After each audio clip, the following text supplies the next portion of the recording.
তোমারে প্রশ্ন করবে কোন মাদ্রাসায় লেখাপড়া করছো, কোন ভার্সিটিতে লেখাপড়া করছো, জিজ্ঞেস করবে। খবরে জিজ্ঞেস করবে তোমার আল্লাহকে, খবরে জিজ্ঞেস করবে তোমার ধর্ম কি, দিন কি, তোমার স্বভাব কেমন ছিল। খবরে জিজ্ঞেস করবে রসুল সম্পর্কে তোমার জ্ঞান কি বা রসুলকে চিনি।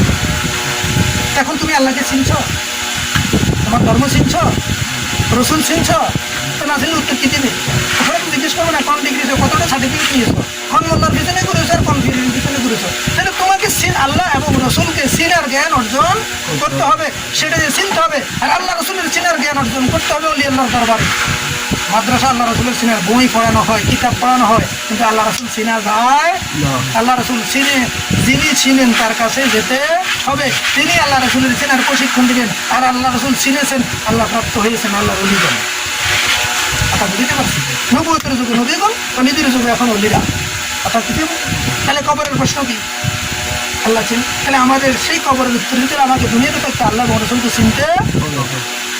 হাসরের ময়দানে প্রশ্ন, আয় কিভাবে করছো, ব্যয় কিভাবে করছো, জীবন কিভাবে পরিচালনা করছো, তোমার হায়াতে জিন্দিগি, তোমার যৌবনকাল কোথায় ব্যয় করেছো? প্রশ্ন এটাই তো না। পণ্যগুলো লাগানো হয় ধনবাদ সেটা বলছে প্রশ্ন হবে।